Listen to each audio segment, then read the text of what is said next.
Hey guys, sorry I had to move just because my phone's starting to get too hot. So I just got a question about what do I think about FODMAPs, and I'll answer that right now. FODMAPs are like different fibers. I'm like spacing on what it stands for because some of this stuff is just so like annoying to me. But FODMAPs are pretty much like indigestible fibers that your bacteria digest, and it's really huge right now. Like low FODMAP diets are pretty popular amongst people who have like IBS and SIBO. It's really just about fermentable carbohydrates. I'm not a huge fan of the low FODMAP diet because it eliminates so many different fibers, including like the fiber from dairy, the fiber from like all types of sometimes like root vegetables or squashes, cruciferous vegetables, which you guys know I'm not a fan of, raw greens. Some of them are out. So what I like to do is I like to eliminate fibrous foods in general for the most part. I don't think most people need as much fiber as they're eating. I don't think like legumes and grains work for most people that have gut issues. So like avoid fermentable fibers and don't worry about FODMAP so much as just the fermentable fibers. So like nuts and seeds are super irritating to the gut. Raw greens and cruciferous vegetables, pretty irritating to the gut. And then like grains and beans, pretty irritating to the gut. If you're getting most of your fiber from really well cooked roots that are combined with some types of saturated fat and fruits, like ripe fruits or cooked fruits, you will probably see a huge increase in your ability to digest foods altogether, and you won't have to stress about a super restrictive diet. Also, things like raw honey are usually out, like fructose-based carbs, and I don't like that.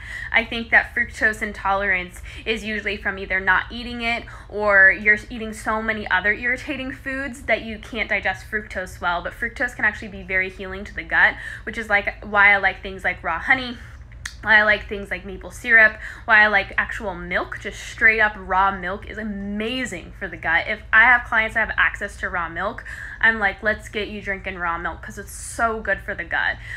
So I'm not a big fan of the FODMAP diet, but I tend to stray from super fibrous diets. I'm not a big fan of them.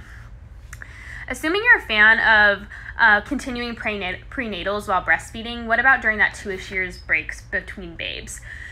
Yeah, so depending on the prenatal, I'm not a huge fan of prenatals that have a lot of iron in them just because they can end up like really messing with your gut bacteria. But in between, I would probably do like a good multi-mineral supplement like grass-fed liver. I'd make sure I was getting like a good amount of like grass-fed cheese every week. I'd make sure I was doing raw milk or some type of like high-quality milk, because I always like stay away from like recommending raw milk. Like everyone needs to choose if it's their thing or not. What else would I do? Oh, I would do some type of like organ meats every week. I know it's gross, but I would just like either blend them into, I don't do this very often right now because they gross me out, but I try every once in a while. I would blend them into like little ice cube, like blend it all into a liquid and then put them into little like swallowable size ice cube trays, and that would just swallow like raw organs down. The things I would do for my future child. And then I would do like oysters once in a while, shellfish, that type of thing. I might do like specific nutrients like B vitamins, vitamin E. If I needed certain minerals, like I would do a HTMA on myself, which is a hair tissue mineral analysis. They're not super expensive. That's like one of the cheapest functional tests you can get. It's like $65. So I would just see what minerals my body needs and replenish those minerals.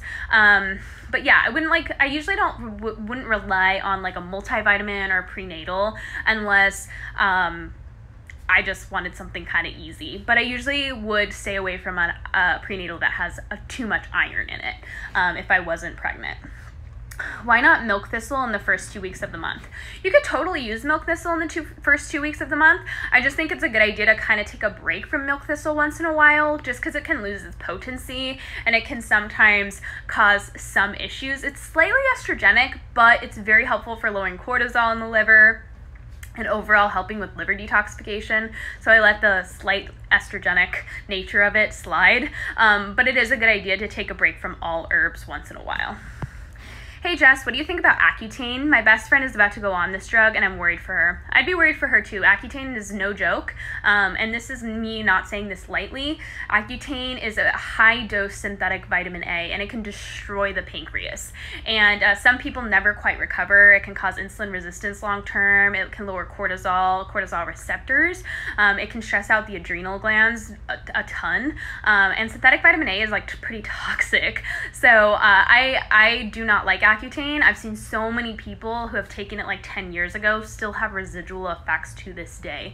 My biggest problem with it is that it destroys the pancreatic cells. And so your ability to create pancreatic enzymes and insulin is pretty impaired. It's very damaging to the pancreas. That's my biggest worry with Accutane. You talked about women being able to eat dairy again because of the changes they made. What are these changes? Slowly implementing it, first of all. A lot of times women tell me, like, I'm super intolerant to dairy. And I'm like, well, what dairy are you eating? And a lot of times they're, like, binging or splurging on low-quality dairy, and they never actually try to, like, regularly implement high-quality dairy into their life. So that's the first thing, is high-quality dairy. The second thing is going to be eliminating inflammatory foods. And when I say by inflammatory foods, I'm not talking about what normal people are saying inflammatory. I'm talking about tons of nuts and seeds. I'm talking about tons of raw vegetables, and I'm talking about tons of cruciferous vegetables. A lot of people in the health and wellness community are eating tons of these foods, and they're so not biologically appropriate for human beings, unless you were like in a famine and you were starving and you could eat nothing else.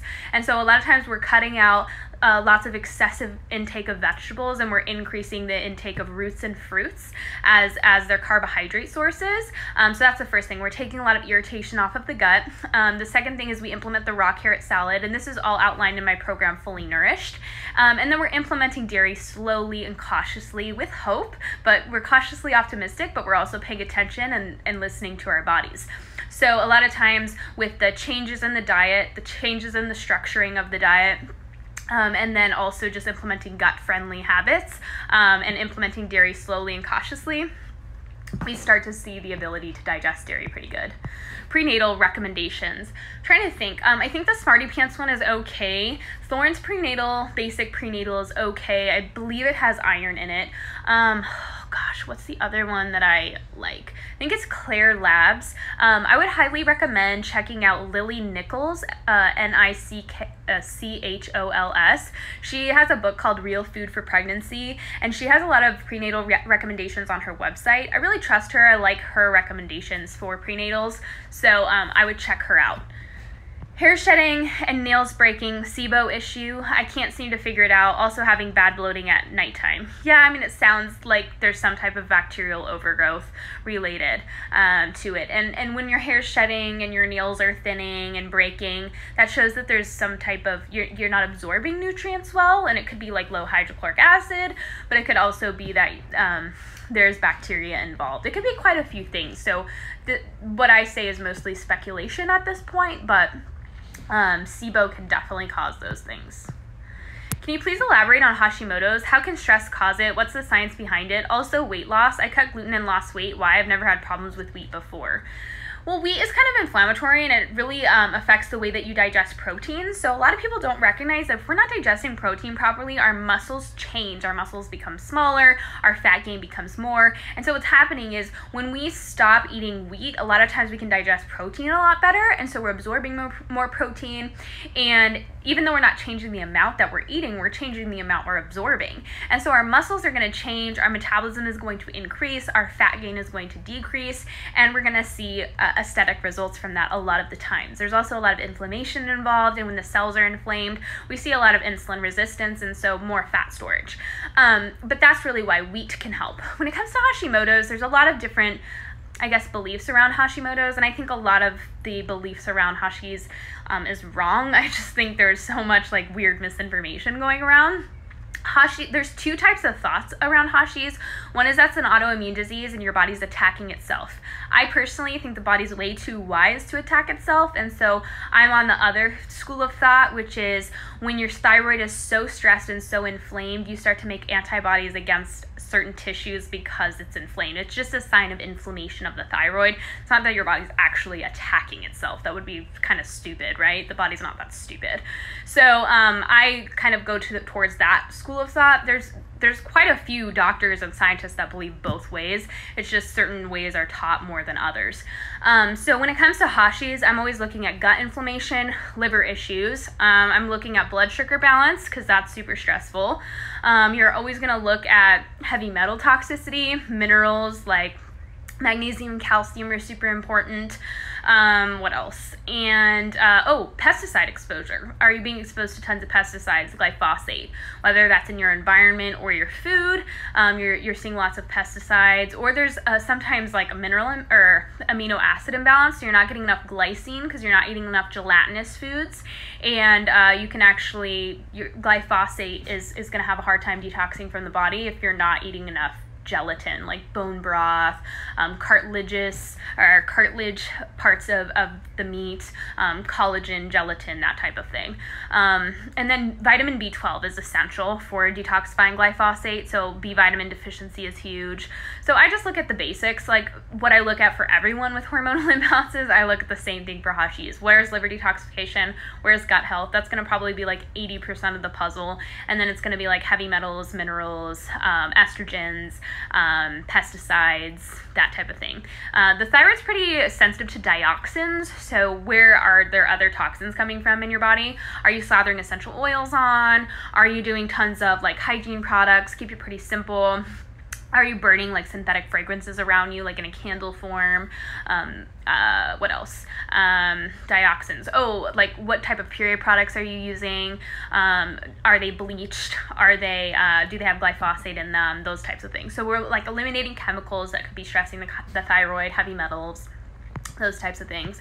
But I'm just really looking at inflammation of the thyroid when it comes to Hashimoto's. I'm not as stressed about like, oh my god, it's like this overarching autoimmunity diagnosis. It's more like, why is the thyroid so inflamed? Looking for answers for low, no bile flow. Not sure if my question carried over from your last live. Sorry, I like ran out of time and so I had to go through. So thanks for asking it again. Low, no bile flow. That's really interesting. So first of all, I really like doing like more manual therapies. Like if it's comfortable for you and you do the research and you ask your doctor and you feel like that's the right choice for you, castor oil packs and coffee enemas. Keep in mind they're not for everyone, so just please be careful. And then if that's not working enough, then actually implementing things that are going to gently support bile flow. One of the biggest is actually taurine, Taurine, which is an amino acid that's considered non-essential, but it's super amazing for bile flow. The only thing about taurine when you tie it in is super amazing, but it can give you a stomach ache if you do too much too fast. The goal is to slowly implement it and then slowly work your way up so that it doesn't increase, because when you first experience bile flow, it can be very uncomfortable. And then how do you know you don't have any bile flow? Where, like, what is the issue involved? Is it no gallbladder? Is it like you've actually gotten a test done and there's absolutely no bile flow? Is there like stones blocking the way? Do we have like a backed up gallbladder that's blocking the way that there are issues with? At that point, like, is a gallbladder flush necessary? Those types of things. So, but yeah, I would look into like the basics before I do anything crazy. How much is too much iron? There's about 12 milligrams in my prenatal. I don't think like, I don't know. I don't like iron at all. You guys know I don't, because iron just feeds bacteria so quickly, and any iron that goes into your digestive system is going to usually be eaten by bacteria. But 12 milligrams is pretty low. I don't like a lot, but that's pretty low. And then make sure that your prenatal always has folate and not folic acid, because that's pretty toxic to the liver, and it also feeds certain bacteria. What brand of vitamin E do you use? I like Unique E by AC Grace, or Matt Blackburn just came out with one with his company MitoLife, and that one's pretty pure. It's pure sunflower oil. So I think that one's pretty good too. Fan of traditional medicinals, just started making their daily liver detox tea. Heck yes, I drink their teas probably like twice a day. I'm super obsessed with throat coat right now. Throat coat, interesting enough, it's really good for when you like feel sick or you have a sore throat, but it has all of those gut healing herbs in it, like slippery elm, marshmallow root, licorice root, those types of things. So I really like throat coat. Plus it's actually really good. Like it tastes kind of sweet. It also has like fennel in it. I'm trying to think of what else. But yeah, I don't like their liver detox tea. I think it tastes gross, but I love their teas. They're really high quality. After I started FN, have gained a lot around the midsection. Thoughts? Yeah, I mean, it could be a few things. Did you like go full force on carbs and have a low carb diet in the past? Make sure you're getting enough magnesium. Make sure you're getting enough potassium. Make sure you're getting enough protein. It seems like the girls in FN are having a hard time getting enough protein. And if that's the case, then maybe think about adding some type of high quality protein powder in to make sure you're getting enough. You want to at least get 100 grams a day, and make sure that that's happening. And then like basic nutrients like vitamin E, B vitamins, specifically like B1 and B3 can be very helpful, and vitamin E. But yeah, make sure you're just not going too hard too fast with the carbs. But yeah, where is it? Is it mostly collected in the belly, or is it kind of like a flat tire, or is it mostly collected in the back? There's different types of weight gain, and that's going to be different types of hormonal issues. I love candles, especially with fall. Didn't even think about them being synthetic. Good candle brands. It's actually super hard to find good candle brands. So what I do is I just buy basic beeswax candles, or you can make your own, it tends to be pretty cheap, because beeswax candles are more on the pricey side. However, they actually create negative ions in the air, which actually can stimulate like amazing things for your body. Super helpful. You know that kind of like charge in the air after a good rain? That is the negative ions. It's super helpful. So I like to use beeswax candles, and then just kind of do like essential oil blends like cinnamon, and look for like a Pinterest it, like fall essential oil blends, and just put those essential oils in the candle so that when it burns, it smells really good. But yeah, I know it can be so fun, like all these like delicious like pumpkin pie smelling candles, and I don't think it's a problem to like burn them like once in a while, especially when you have company over or something like that. But I think like burning them all the time is probably a problem. Yeah. Also random, but your room's adorable. Oh, thanks. Like my office is kind of like my zen zone. And it does have a guest bed in here, but Lillian says, hi. That ion charge is what a salt lamp does. Yeah, supposedly it's what a salt lamp does. I'm not really sure like what it is. I don't know if it actually does that. I know salt does have like a slightly negative charge, but yeah, technically that's what a salt lamp's supposed to do, I believe. But yeah, beeswax candles do that as well. It's really interesting. Bees are quite the interesting creature. They're very special. And they actually have a good source. That's a nice thing about like things like royal jelly, is that it's actually very rich in B vitamins. So if you're looking for a more natural B vitamin supplement and you don't really do well with like synthetic vitamins, royal jelly is actually an amazing like fertile type elixir, and it is very, very high in B vitamins. All right, guys, last call for questions. I'll like give it a few minutes. To you guys to submit. And I was kind of thinking, like I was throwing around some ideas for a newsletter, and I want to hear what you guys think, because I know I have like a core group of women that hang out for my lives and then watch my lives, and so you guys can kind of let me know what you want for a newsletter. I don't like regular like obsessive, like I just feel like it's annoying when somebody like constantly sends you emails, but I thought something that would be valuable would be nice to receive like once a week. So I don't know if you guys want to know like weekly favorites, or if you guys would want me to link you to like more like research studies, or like what I'm reading this week, or would you guys like it on a very like me to dive into a specific topic, go a little deeper in there, like something that where it's like a little deeper than what I do on Instagram, just so that we can kind of like connect in that way, because I know not everyone wants to like dive super deep into health, but there tends to be quite a few of you that like want the research, want to see papers, want to see articles, and I would like to point you in that direction if that's what you want. Thank you for doing these lives. It separates you from all the other people and makes you approachable. Oh, I appreciate you taking chunks out of your day. Yeah, it's like one of those things I just started doing because it's like easier for me to hop on live and like talk about health, and I like doing them now. Like it's something I actually look forward to. I heard you speak about macros. I counted my macros for a year and finally stopped. I was mentally tired of being so calculated. I gained 7 pounds and have never done that before. Yeah, I don't think that like it needs to be obsessive. I think that it's really empowering to know roughly how much of each thing you're eating. Just because when you start to have issues, you can easily check in and say like, oh, well, this is why.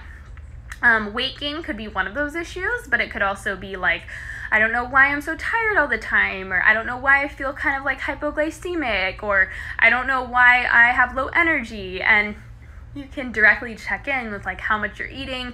Are you getting enough protein for your body? Are you getting enough carbohydrates? That type of thing. I think a lot of women obsessively count macros and they're on a caloric restricted diet. So were you on a calorically restricted diet? Were you under 1,800 calories? If that was the case and you stopped counting macros, you probably like started eating more than what you were forcing yourself to eat, because women need, more calories than what would be appropriate for a toddler. But yeah, I don't know why you gained weight. This would all be speculation at this point, but a lot of times it's you were under eating and now you're eating enough for your body, or you maybe stopped eating as much protein as you were eating previously. Maybe you're eating a little bit more carbohydrates. I'm not really sure, but I don't think it's like good to obsessively track macros. I think it's good to like check in with them. Like for me, I probably check in with them like once or twice a week, and after that, I'm roughly eating kind of very similar things each day. Like I'm not going too crazy with variety. Like I'm just that type of person where I'll probably eat very similar breakfasts or similar lunches, and then maybe change it up for dinner. So I'm just kind of looking at like, okay, how much roughly amounts of protein is in this meal, roughly how many carbohydrates, and trying to keep it around a certain range. For my main meals, I usually try to eat about 30-ish grams of protein for like breakfast, lunch, and dinner, and about 30-ish grams of carbs for breakfast, lunch, and dinner. And then I will add in protein and carbs to my snacks according, like probably a little less than my main meals.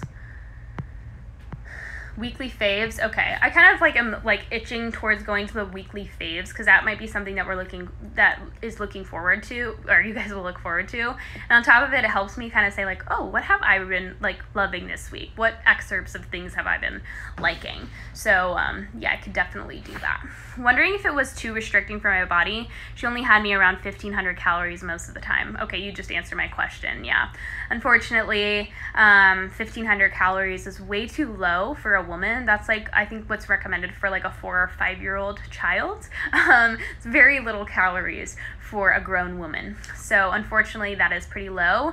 And so that's why your body gained weight, probably slowed your metabolism down a little bit. But we can't always look at weight gain as a bad thing, you guys, as a negative thing. 7 pounds is not a lot, and maybe your body feels safer in that area for now. And then what you would want to do is you would want to add in things that would increase metabolic function and not restrict calories again. You know what I mean? Like it's like, we don't want to lose weight specifically by just restricting calories and upping our exercise, because then we're just putting ourselves into a depleted state and forcing our body to have to break down our tissues for fuel.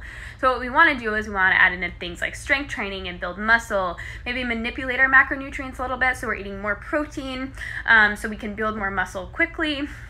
We're getting lots of sunlight. There are like metabolic enhancers like vitamin B1 enhances the metabolism, biotin enhances the metabolism. What else enhances the metabolism? Vitamin B3 like niacinamide can enhance the metabolism. So there are things that can like gently increase the rate at which our cells burn fuel, and that would be so much better than just like restricting, because then what we see is when we go back to eating normal amount, we gain weight. Tips on dealing with amenorrhea. You guys know that the first thing with amenorrhea is I comb the diet. What are most of your fats saturated? Are you eating 100 grams of bioavailable / animal proteins per day? And are you doing carbohydrates or produce mostly from roots and fruits? If you're doing a ton of anti-nutrients, raw vegetables, nuts and seeds, cruciferous vegetables, first thing to go, and a lot of times that's enough to bring back the period. A lot of women come to me and they're on like paleo-ish, plant-based-ish diets. They're eating tons of processed foods and they're like, I'm eating so like whole foods, and I'm like, nut milk is not a whole food. Nut cheese is not a whole food, so that's the first thing I do is we want a fertility biologically appropriate diet, right? Because amenorrhea just shows that the body's not ovulating, and so therefore we're not getting a period. If you're not ovulating, then your body doesn't feel safe enough to reproduce, and so we have to create this safety. If the diet change alone is not enough to bring it back, I usually am going to look at nutrient deficiencies, things like vitamin C, vitamin E, B vitamins, zinc, sometimes copper, and other trace minerals like iodine, selenium, those types of things. If that's not enough, then we start looking at the thyroid, the gut, the hormones, liver detoxification. But a lot of times it's just fundamentals. We're over-exercising, we're under-eating, and I don't always mean under-eating calorie-wise, I mean under-eating nutrient-wise. You're not getting the nutrients that you need for your body to feel safe. But that's where I start. And then we look at sunlight, we look at sleep, and we look at exercise. And if that's not enough, then we go deeper. Gut, I usually use 3 tests in my practice. Hair tissue mineral analysis for mineral and oxidation rate, and then I'm looking at the gut using the GI map, and then I'm looking at the hormones using the Dutch test. Is there a lot of stress like cortisol and adrenaline and that type of thing? I eat around 2,200 a day and feel pretty satisfied. I tried 1,800 and no dice. I love you, girl. Yeah, 1,800 sometimes tends to be too little for most women, honestly. Once they like work up to 1,800, then they're like, I'm ravenous, you know? And so 2,000 to 2,200 is pretty reasonable amount, especially if you're doing like strength training, exercising, that type of thing. You're taking care of yourself, drinking filtered water, that type of thing, usually is not too much. New oils having a miscarriage make my body want to hold on to fat for a little bit after. This is my speculation. Thanks. New oils having a miscarriage. I'm sorry, I'm thinking that like new oils was a typo and that's why I'm not understanding the question. Oh, will having a miscarriage make my body want to hold on to fat a little bit after? This is my speculation. Thanks. Probably, and I'm so sorry if you just recently had a miscarriage. That's so rough. I would say most likely it can be a stressful event, you know, and I think emotional stress is going to probably be the biggest thing that's going to hold on to that weight. Keep in mind that a lot of times miscarriages have to do with thyroid issues and progesterone issues, which can both cause some holding on to extra weight. But a lot of times, yeah, I mean, emotional stress is going to be a big driver of holding on to extra weight. And a miscarriage is definitely stressful, as you could probably attest to more than me. So I can absolutely see why that could happen. And it could just be that you have to kind of trust your body through that. Wow, so interesting. Thank you. I do eat a lot of nuts and cruciferous vegetables. So helpful. Yeah, I know they're like touted as like health food right now, but they weren't like even real food until like 40 years ago. Jess, in the last week, I haven't wanted to eat veggies at all. Only roots. Is that okay? I'm talking 0 cooked greens. That is a-okay.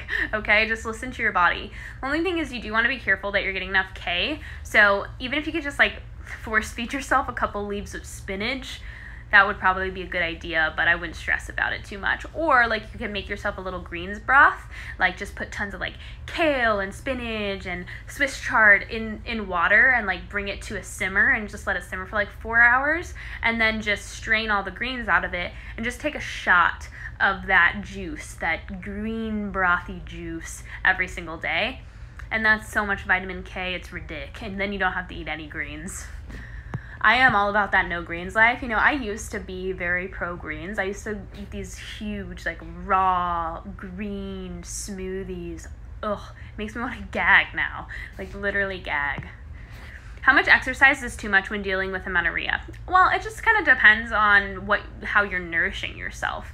But a lot of times, if there's amenorrhea, most exercise is too much, depending on what is hormonally the issue, especially if we're under eating. So if we're not eating enough and then we're exercising, we're just in a constant state of depletion. So the first thing is get nutrients up, get the proper nutrients up, and then does the period come back? If not, we evaluate how much exercise you're doing. Are you doing like 2 hours a day? If that's the case, then yeah, probably a little too much. So usually like 40 minutes to an hour is reasonable, but depending on how intense the exercise is important. But yeah, it's going to be completely dependent on caloric intake and nutrient density of those foods and stress on the body. If you have high cortisol or adrenaline, you might need to do very little exercise and might just need to walk. Calcium, magnesium supplements. Still supplementing calcium because I'm still breastfeeding a dairy-sensitive baby, slowly introducing dairy back in and loving it. Awesome. No, I know it's so hard with dairy-sensitive children. Sometimes they just have a hard time with it, and it is what it is. So yeah, calcium, magnesium supplements are fine. It's a good idea to supplement a little calcium as long as you're doing it with magnesium, especially if you're not getting any dairy. Just finished the vitamin B cookies with buckwheat. Amaze. Extra chocolate chips though. I love how you cooked cookies while we're live. Like, I'm sitting here and you're baking cookies. Thanks for letting me know that buckwheat works for the B vitamin cookies. And she's talking about the B vitamin cookies in Fully Nourished. So I don't recommend a lot of supplements in Fully Nourished. We do a lot of food-based nutrients, and B vitamins are one of them. Or the B vitamin cookies. Buckwheat is gluten-free, right? Yeah, it is gluten-free. I know it sounds weird because it's buckwheat, but it's actually a grain like seed, so yeah. Raw salad legit make me want to vom. Always has. Yeah, me too. I just, like, whenever I see someone eating raw salad, I'm like, oh gosh, like, how is that going to make it through your digestive tract? Because it does not make it through my digestive tract well. It comes out on the other end, and I do not want that to happen. Like, it's traumatic. So I'm not a fan. But yeah, I feel the same way. Like, well, I should make a t-shirt. Raw salad legit make me want to vom. I'd wear it. I am in love. I love bread. I know it gets a bad rap in the nutrition world. I've switched over to homemade sourdough bread, basically only 3 ingredients. What is your thoughts on that? Yeah, I'm fine. I prefer using heirloom grains for sourdough. So if you could use like einkorn wheat or spelt instead of using just straight up fortified wheat flour. But yeah, I'm not against bread, especially if it's properly risen and properly fermented, like properly created sourdough. Recommended for those calcium magnesium supplements. I need to do more research on that because I don't ever like really prescribe. I don't ever really like recommend or suggest like combined calcium magnesium supplements. I usually like calcium carbonate or bone meal or making your own calcium powder out of eggshells for calcium, just because it's more bioavailable. And then for magnesium, I prefer magnesium glycinate, so like pure encapsulations or Doctor's Best, or making your own magnesium bicarbonate. So those are kind of like my 2 favorite magnesium and calcium supplements, but I don't think I have one combined that I know of that I like. Since FN, I noticed so many foods are orange or yellow. Fun fact, our sacral and solar plexus chakras are orange and yellow respectively. Just wondering if you were aware of the connection at all. Yeah, a little bit. And I know that there's a lot of like orange and yellow foods just when it comes to roots and fruits. And yeah, it is very interesting. And I'm not like super into the chakras, so I don't know exactly like what that means, but I know that I actually had another friend that said that like there's so many of the foods remind her of the solar plexus chakra, and I was like, that's really interesting. I need to look into more what that means, but I'd be open to hearing. I'm currently trying to lower carbs a little bit because I'm following the guidelines given by Lily Nichols, RDN, for real food, and trying to up my protein, but I struggle because I only want foods.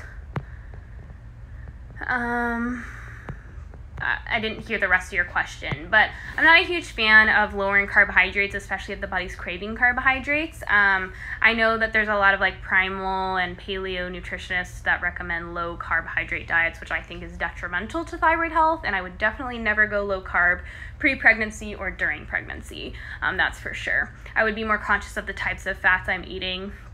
And that's the only, I guess, beef I have with a lot of these like paleo or primal nutritionists, is they tend to like, if they want you to eat protein and fat, they don't want you to eat carbohydrates. And I'm like, you need to really eat all 3.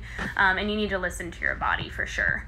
Especially if your body's saying that all your body wants is carbs, fruits, vegetables, goat, sheep, and cheese, then eat those things. Like, don't restrict those things. That's ridiculous, especially if your body's telling you that you need them. You know, we have a problem, you guys, with trusting our bodies to anybody else but ourselves. We have such a problem with tapping into our own intuition and acknowledging that our body has more wisdom than anybody else has, and we tend to do really stupid things to listen to somebody else's recommendation. Like, she doesn't know you. She doesn't know anything about your body. Why are you restricting what your body's trying to tell you to do to try to like fit in with her guidelines? You know what I mean?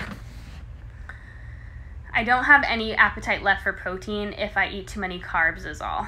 Well, then try to find a balance, you know? At every single meal, have a 3-ounce portion of meat, have a 1-cup portion of carbohydrates, and a little bit of fat on those things. Like, you don't have to do like so much of one or so much of the other. Our culture is so obsessed with extremes right now, and I just don't get it. Like, it's a very obsessive way to be. Have some carbs and have some protein, and if you're feeling like one thing or the other, have one thing or the other. Listen to your body. I can't say it enough, guys. Listen to your body. Your body is literally telling you what it needs right at this moment. I hold all my fat on my belly, which I know is insulin resistance issues. I'm playing with my carbs. Hopefully I don't have to go super low carb. I love my carbs. Actually, belly fat is very often cortisol related. Stress, adrenaline, cortisol related. So balancing blood sugar is very, very helpful, and reducing inflammation in the body by helping the gut is going to be what's very, very helpful. Making sure you're getting enough protein is essential too. 100 grams a day is where we want to be. What do you think of Ovasitol? I like Ovasitol. I'm not like, woo, pro Ovasitol, but myo-inositol is vitamin B8. It's like similar to a sugar alcohol that can help with insulin sensitivity, but I'm not sold on actual Ovasitol itself. Like, I think myo-inositol is way less expensive, and it's almost as effective as Ovasitol. Sorry, did you say magnesium glycinate or citrate? Glycinate. Citrate is like a laxative. It's just gonna move things along for you. I don't like the way I feel after eating a lot of carbs. I eat 80 to 200 grams of carbs, by the way. I'm not restricting or just arresting someone else. If you don't like the way you feel after eating a lot of carbs, then what's wrong with your gut? Keep in mind, guys, we need both carbohydrates and protein. It's not either or. We need both, but what carbs are you consuming? Fruits and roots are the best type of carbohydrates. Fruit should be very ripe, or they should be well cooked. Roots should always be combined with saturated fats. A lot of people are eating lots and lots of raw vegetables, lots and lots of cruciferous vegetables, lots and lots of nuts and seeds, and those are so irritating to the digestive tract. They're having a hard time digesting carbohydrates. The minute we get rid of most of those foods, we're not excessively eating them, we can magically digest carbohydrates. Wonder why? Because the gut was so irritated. So 80 to 200 grams of carbs, that's a big range. I would say like there's a fine medium in between 80 to 200. There's 125 there, and I would stay kind of consistent each day. I wouldn't go from like 80 grams one day, which is super low carb, to 200 grams, which tends to be on the higher carb end. So again, I mean, there's no need to be so like polar opposites. Just have like 20 to 30 grams of carbohydrates at every single meal, and have 20 to 30 grams of protein at every single meal. That body intuition encouragement. Listen, you guys, doc told me during pregnancy not necessarily to take magnesium, and my body told me I needed it. When the same doc missed my preeclampsia and my baby came out malnourished, his NICU doc told me taking magnesium saved his life and my organs. That's so crazy, Sienna. Said it was the first thing they would have put me on had they diagnosed me correctly. When you know, you know. Yeah, absolutely. And the body's really wise. A lot of times people have really bad gut issues, and they cannot digest protein well because of it. They're creating tons of ammonia, and there's certain bacteria that actually like ammonia or feed on protein. And so it's a fundamental, carbohydrate intolerance is fundamentally a gut issue. You have a problem digesting foods. It's not like, oh, I need to like restrict this or add this in. There's a bigger issue at play. If you can't digest carbs, or carbs make you feel sleepy or sluggish, there's a problem. If protein doesn't sound good to you, and fats are kind of like sitting in your stomach, there's a problem. We should be able to digest a variety and a plethora of foods, and trust our intuition when it comes to cravings. If we can't do that, there's a problem. It has nothing to do with the foods and everything to do with the imbalance that's within our body. We gotta stop blaming the foods for what our body is telling us. There's something wrong, and we continue to restrict foods, and we end up making thyroid problems worse and adrenal problems worse. One of the worst things we can do for pregnancy is actually restrict carbohydrates, because the thyroid takes a huge hit when we're pregnant. And so having a healthy amount of roots and fruits are going to be essential for keeping our adrenals and our thyroid healthy during pregnancy. And so when I see women, I've seen so many women on low carb diets develop gestational diabetes. And they always say like, oh, I'm just gonna go lower carb. They're already eating like 50 grams of carbs. And I'm like, that should be telling you that gestational diabetes is not driven by carbohydrates. We already know that, right? It's a free fatty acid problem. We've already known insulin resistance is caused by free fatty acid issues since the 90s. And the fact that we're still blaming sugar for gestational diabetes is just so funny to me, because I'm like, no, your body needs fuel during pregnancy, and if you're not providing it the proper fuel, aka glucose, your body's going to manufacture glucose. And the way that it does that is by breaking down your own protein or tissues and pulling from the fat cells, free fatty acids in the fat cells. A lot of times the free fatty acids in the fat cells are polyunsaturated fats, super inflammatory fats. And so those inflammatory fats are gonna drive inflammation up, drive cortisol up, and drive liver detoxification down. That's where we get like, oh, I have morning sickness. No, you have a detox issue. And it's going to cause us to become more and more insulin resistant over time. So yeah, high fat diets can actually cause gestational diabetes. How much biotin supplement should I get? I see a lot of 5,000 micrograms and 10,000 micrograms. Usually like 5 milligrams to 10 milligrams is plenty. I usually take like 5 milligrams at breakfast and 5 milligrams at lunch. So that would be like 10,000 micrograms. Taking B3 daily has changed the game for me. Makes me so chill.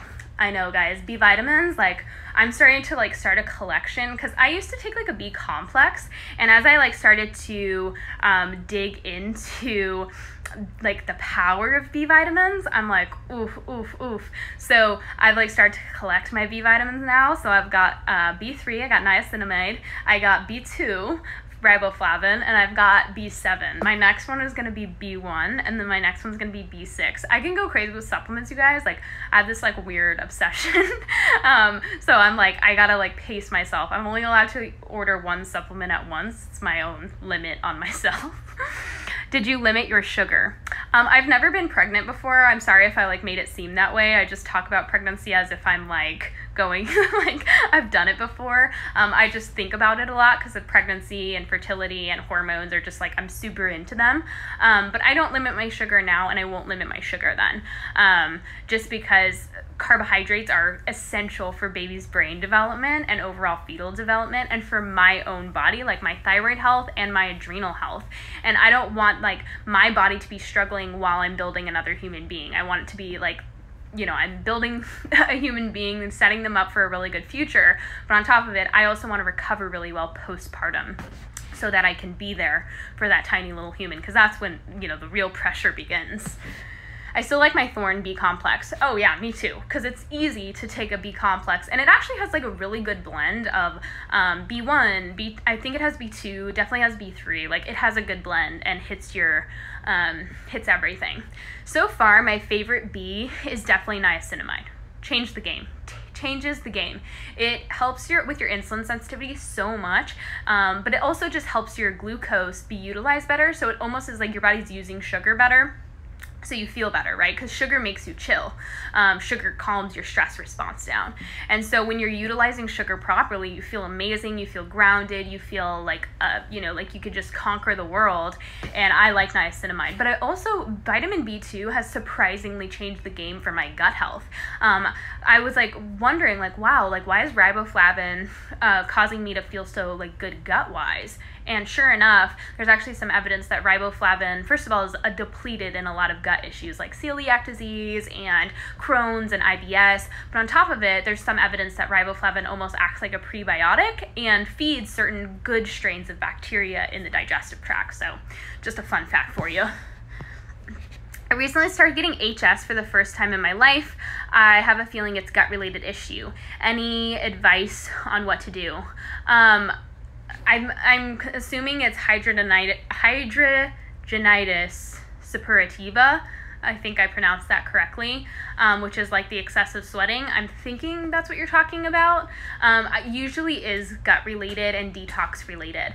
Keep in mind, guys, that we detoxify certain things through the skin that we can't detoxify anywhere else. This is just my hunch.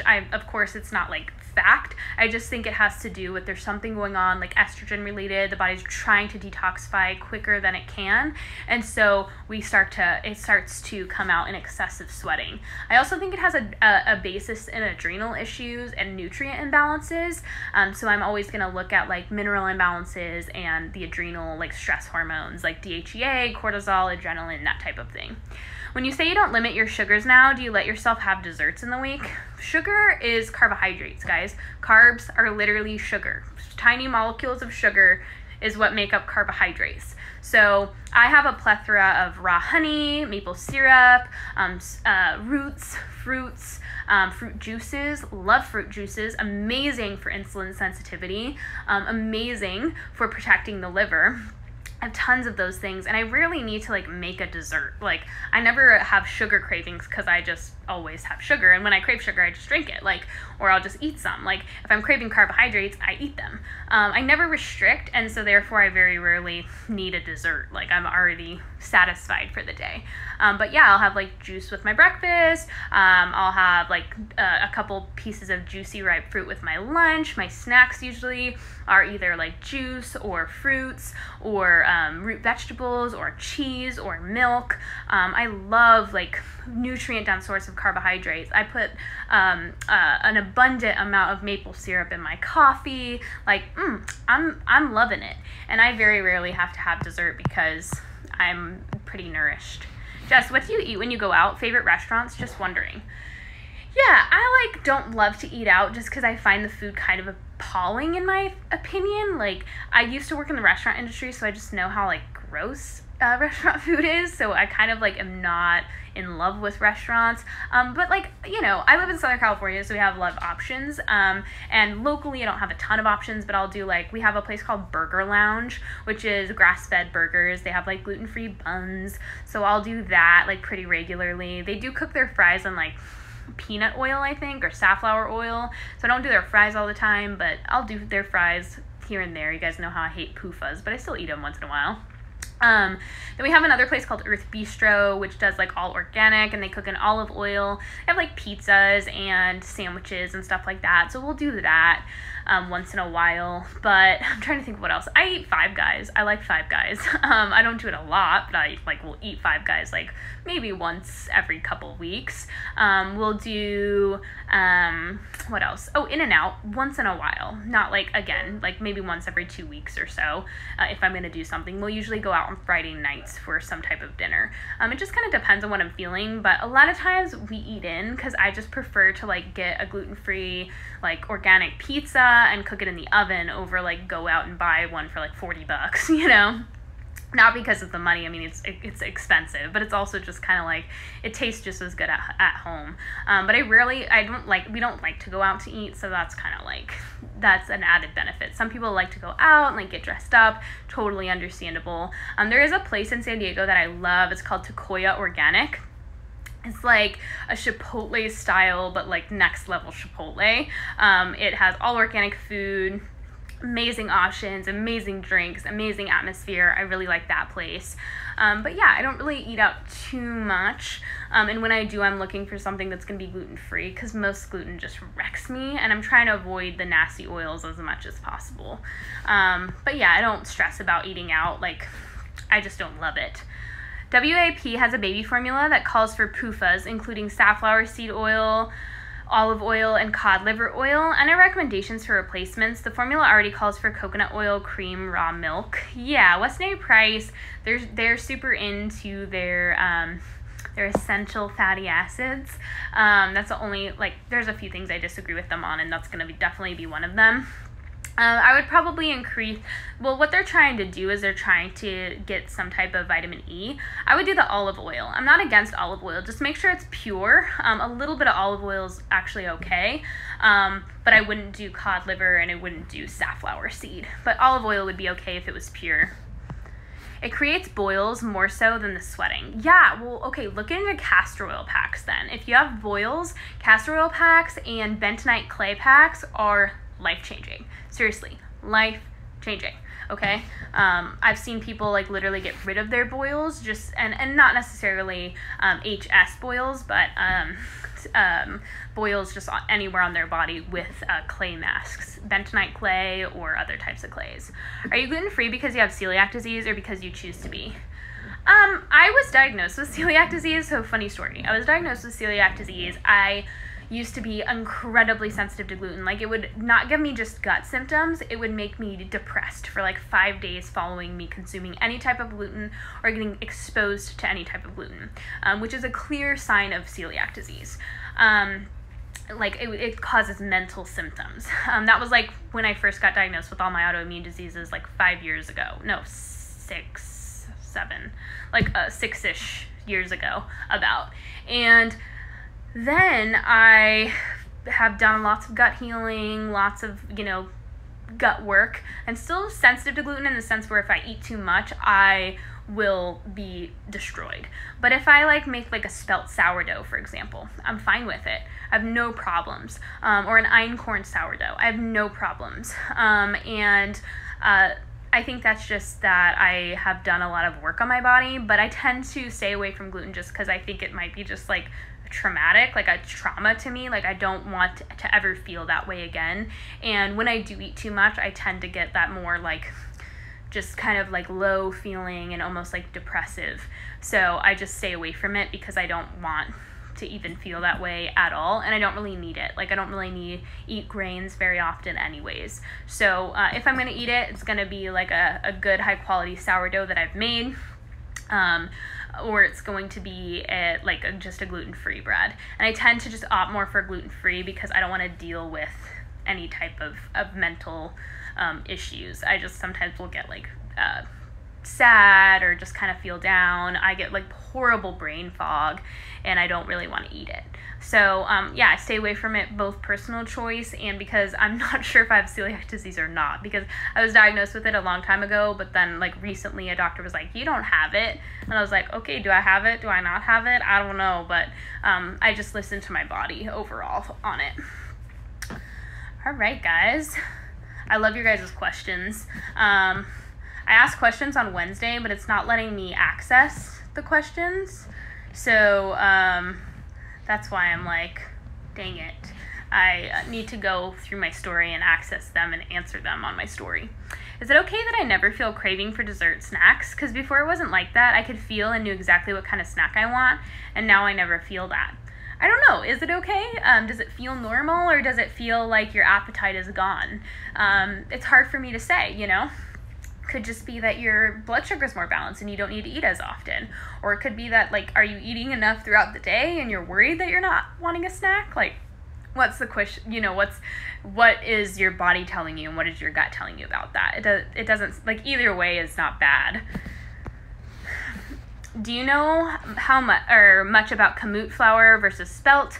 Wondering if you like one over the other. I believe kamut does not have any gluten in it, which spelt technically has a little gluten in it, which I'm not that stressed about because if you properly ferment it, the gluten is pretty much gone. But yeah, I think kamut is gluten-free.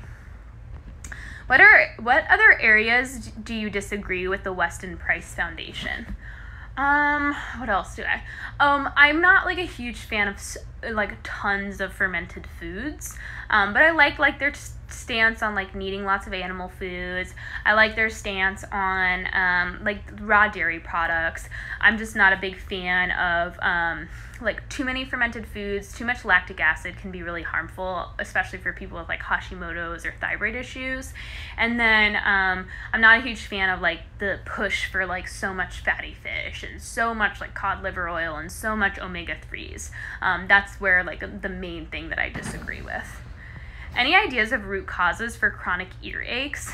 Yeah, I would say most likely sinus issues. I know that tinnitus, like that ringing in your ears, can be because of like a B1 deficiency, but I if it's like an ear ache, is it like sinus pressure? Has there actually been like liquid in your ear? Have you ever gotten diagnosed with ear infections over and over and over? That's when I would look to more like sinus issues or like gut related issues. Interesting, thank you. Yeah, of course. I'm not like against them at all. Of course, like everyone always has their own take on things, but from my research of like omega-3s and like essential fatty acids, I will always do these quotes around it because they are not essential. Your body can make the fatty acids that it needs, and it's probably best for us to be depleted in these essential fatty acids. But yeah, I mean, I like a lot of what they teach, so. Do you like berberine for hormonal imbalance support? Berberine should be taken with utmost caution. High amounts can make you hypoglycemic, and it needs to be from a reputable source, that's for sure. But yeah, I'm on the fence. I don't like that it can make people hypoglycemic without them knowing. A lot of people don't know their bodies well enough to know when they go hypoglycemic, so they're like intentionally causing, like hormonal imbalances. But berberine can be helpful for like certain gut issues. It's very antibacterial, kills a lot of bacteria, and can do a lot for the gut and for like SIBO and stuff like that. So it just kind of depends, but I wouldn't take it long term. I would probably take it for like 8 weeks if I was going to take it, and then go off of it for like 8 weeks. Also, you're the best. So grateful for you and your work. Oh, thank you.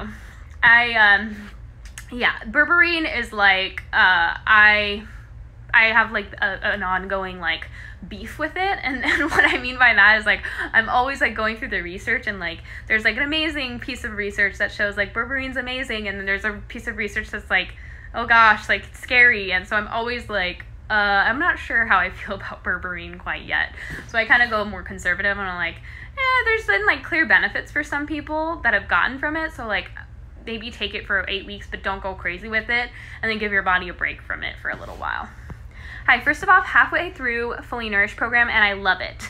My question is, I had my blood work drawn and my levels are very high. The doctor wants to prescribe me Synthroid.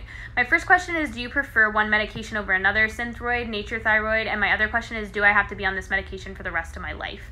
If your TSH is high, you always want to look at what other stressors are in your body. TSH being high is usually a sign that the body's registering stress, telling the thyroid, hey, underfunction right now, because we got to slow everything down. We've got to conserve energy. We got to conserve nutrients, right? The thyroid's the metabolic regulator. And if you're depleted, your body wants to save as much nutrients as possible. So have you been on yo-yo diets? Have you been over-exercising? Do you do like heavy workouts like CrossFit? There's so many questions, Synthroid tends to not work very well for people because it's synthetic and it still needs to be converted to T3. So is it that your TSH was high, or was it that your free T3 and your reverse T3 were imbalanced? Is your free T3 low? Because if your free T3 is low, Synthroid, which is T4, still has to be converted into T3 in the liver and the gut. And if those babies are not working well, Synthroid is going to do nada for you. Second thing is Nature Thyroid and like NP Thyroid, Armor. They don't always help everyone. They don't always feel great for everyone because they can stimulate like a stress response for some people. So again, if I was going to take thyroid medication, which I do pretty like here and there, I use like an NP thyroid, which is like a natural desiccated thyroid, just so that my body doesn't have to convert T4 to T3. I'm a fairly new health coach, and I love following different health coaches in RD as a nutritionist from different backgrounds of different perspectives, gleaning information and prompted to research. Yeah, no, me too. I think it's so nice to see people from different backgrounds researching and figuring things out for themselves. I'm eating clean and I'm still having constipation.